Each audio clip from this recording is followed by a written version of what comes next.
Hello. It's something like January the 10th. I think it is January the 10th. And I've almost hit the third milestone as defined in the last video, which is, actually maybe I didn't define it in the last video, but I broke my to-do list up into little features, and now if I do 5 little features, that's a milestone and I get to celebrate.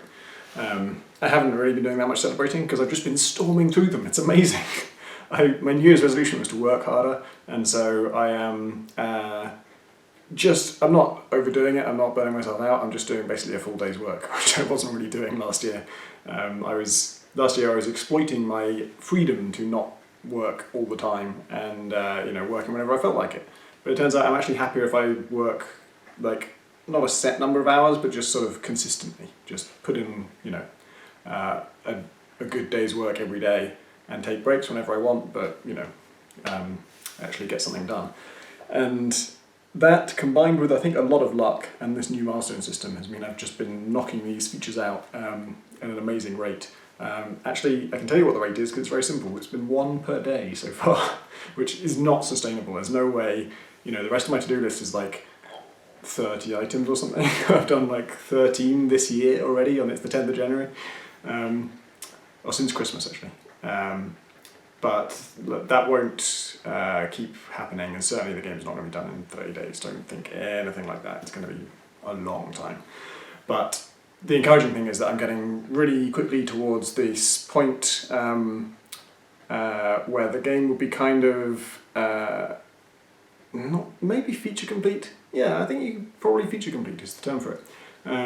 Which doesn't mean I have every feature that the whole game will ever have, but it'll have all of the essential bits of the plan. The planned game will be functioning, and that's a really interesting point to reach. Partly because then after that point, you can scale how long you spend on the game. Like if it got to the point where I was sick of it, I would be able to just sort of say, well, I made my plan. I haven't fleshed it out as much as I thought I would, but I can release it now if I got sick of it, which I'm showing no signs of yet. And also it means that once that core game is in place, once all the systems are there, once the features are all there, then you get a much better idea of what the game is like. And I remember hearing someone say in a talk, very anecdotally rather than scientifically, but that most of the really big indie successes at that time had been games, the thing they were in common were they were games that were kind of finished about a year before they came out, and they had like a year of just being worked on after that point, because that's really the first time when you find out what's good about your game, or what's best about it, or where it can be developed. I've been trying to isolate those things as I go along, and I tried with Gunpoint as well, and hopefully with some success to guide development in a productive direction and play to its strengths. But you can never do it fully until the game is fully playable. That goalpost is moving constantly because the plan itself is changing, but it's shaping up to be this really a really kind of interconnected game. This was a goal for a long time, but I didn't think of it as like a sort of design pillar or whatever you call it, like a main thing I wanted to achieve. It was more like when I was thinking about missions, I thought, well, these should be connected in this way, and that should, I want this to mean something, and I want the context for this to actually connect to a system and not just be something I say. And so now that this week I've just put in saving, so your characters are saved, the galaxy is saved, and all the changes you make to the galaxy are saved. And that means that the game is now properly persistent in a way that it never has been before. It's always been just a one-session thing. When you quit the game, everything was lost. So that's a classic example of what I was talking about with a big feature that just absolutely has to be there. And now that that's in, I'll get to find out what it's like to have this one galaxy that you keep coming back to and evolving it and shaping it and having those changes be kind of permanent. So having the game in this relatively complete state means that I'm thinking more about what makes a game good. Subject I've written about a lot before and talked a lot about before, but it becomes really important to kind of isolate these particular moments and particular things that work. I was working on the interior game recently, which is my term for just like when you board a ship, how you get through it, how you get to your objective. and what kind of stuff can happen there. And that's got much more like a level. It's got kind of progress to it now. The ships feel intentionally designed with security sectors and stuff that all make sense. But there's still not a lot of kind of what I'd call Deus Ex-iness to it. There are multiple routes, but they're kind of, it needs a lot more and a lot more kind of tool-based play, you know, using something in your inventory to get somewhere, which right now is very little of that. And that's the interior game's been an ongoing like process of, well, iteration, which is what you're meant to do. But each time I work on it, I think that, you know, there's always an item on my to-do list to make that Deus Ex-y and cool. And each time I do it, I make it loads better, and I look at it and think, okay, well, on my to-do list I show an item that says make that Deus Ex-y and make it better, because it's always just not quite there. You need a lot of like layers and systems and content and stuff all interacting for it to really get rich. But there's a load of other stuff. I mean, one of the things that's really coming together with Heat Signature now is that the exterior stuff is interacting with the interior stuff, and in particular when you I've changed it recently so that all missions are just things you find organically in the world, and you don't have to go to a terminal and be told to take a mission. And one of the main ones that you can do, particularly if you're interested in changing the strategy map and expanding your faction's territory, is to intercept a trade ship going on a trade route. And that used to be a mission that you got from a terminal, and when you took the mission, it would spawn the trade ship would head along a trade route, and when it reached its destination, it would actually just go straight past it and carry on going forever, which was, I thought, a minor visual flaw.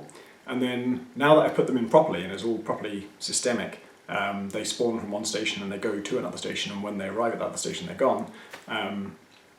As I mentioned before, if you're on board a ship when it arrives at a station, then you're captured because you're completely inside an enemy station. And the upshot of that is that essentially a hijacking mission of a trade ship has a time limit, a natural time limit, which is just you've got to do it before it arrives at the station, otherwise you're fucked. So that is, you know, a neat way for the exterior game to tie into the interior game, and also just adds loads more tension to the interior game without actually improving anything about it. Just the fact that that particular kind of mission is time sensitive makes it those are the tough missions now. That's the difficult thing to do, is to hijack a ship, because there's going to be a time limit, and time limits are scary. And as always, it's a thing you take on voluntarily. You don't have to do it. You could spend your whole career doing missions that have no time limit. But right now, the only ships that don't have a time limit when you board them are the ones that are circling a station, because going in a circle forever doesn't ever arrive at a station.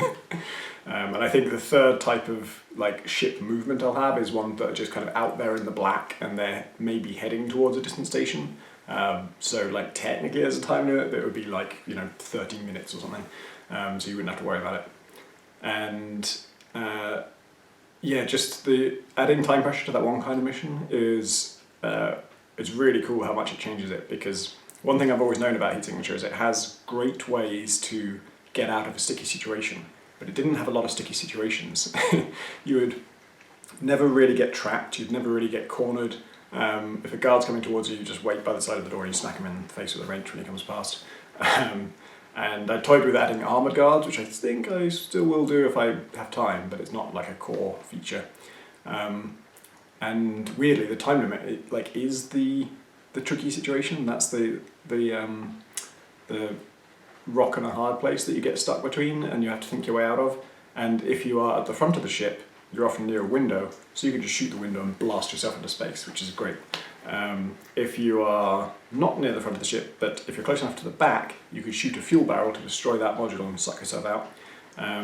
If you're near the airlock you entered through, obviously you can just go back out through that. Even if your ship isn't docked to it, you can just throw yourself out of an airlock. And I've also added now, because your path through a ship is a kind of long snaking chain type thing, I've made it so that there was a huge problem with that, which was if the objective is to rescue someone or exfiltrate an enemy agent, you pick them up, carry them over your shoulder, and then even if you cleared out the entire ship, walking that snaking route all the way back to the original airlock is just dull. And you could throw them on the ground and shoot the window, and then you both get sucked into space, which is a great solution. But sometimes you're not that close to a window, And also, I don't want that to be the only viable way to leave the ship, so I added airlocks in high security areas, which means the airlocks themselves are locked, or you dock with the airlock and then there's a locked door immediately there. So you can't board that way unless you have like a load of bypass tools or some other way past a door. But if you have gone all the way through the sneaking level, then got your objective, you have a short way out because you have that keycard. If you got to the security level 8 sector, you either have a security level 8 keycard or you've got some other way of opening security level 8 doors, and therefore you can leave that way with a guide on your shoulder, dump them in your ship, disembark and shoot off. And if you were on a mission to extract a guy and it was time limited, like the ship that you're on board was heading to a station, then that gets even more interesting because now it's not just a question of skipping the boredom of getting back to your original ship, it's like you might only have 3 seconds left before this thing docks, and so you've got to think of any way to get you and this other guy out of the ship. So that's the kind of stuff I'm playing with at the moment, and that's kind of getting exciting. And I think that stuff's going to go even further, but I think it's going to depend a lot on what items I add, and that's a kind of content thing, and I'm not allowed to work on content-y things until I finish systems-y things. Not all of the systems, obviously, but just the core ones. And I'm very close to that milestone. I'm going to probably... It's a business day tomorrow, which means I've got to take care of all the annoying bullshit that gets in the way of actual game development. But sometimes on those days I still have time to do some development, and if I do have any, I think I'll probably finish the Galaxy choice menu where you get to generate new galaxies and switch between them. And if I do that, that is the last thing on the kind of big main game systems list. And so that'll be a huge deal once that's done. And after that, the next kind of section of stuff, it's going to be fleshing out, which means stuff like adding all of the art for new factions and making different factions generate their ships differently, making factions attack each other on sight. That's kind of a systems-y thing, but it's sort of not ultra core. That's a new word I made up. And art for space stations. I call these, like I keep saying, I'm adding the art for this. Really that involves a large amount of code and new programming stuff and new semi-systemsy stuff to do with like how is this art used. You know, John will give me a whole load of components from which space stations can be built, and then I have to tell the game how do you generate those. Right now space stations are all the same, they're just a 3x3 room, and I want them to be randomized in some way. All the other factions, we have ideas for how the generated ships will look and the style of them and how they'll be different, but I've never tried writing the algorithm for that, I don't know how it will work out. That will have to obviously mesh with the sector generation system that I wrote recently for how these interiors work and how you get that kind of gate and key sequence that makes it into something that feels like a level. But I'm pretty optimistic about that. I think that system is very versatile. It can fit into any old awkward shape you give it. So that's going to be what's next, and that'll be quite exciting. But I'll probably take a bit of a break before that because I've been storming through this stuff and I'm very happy about that.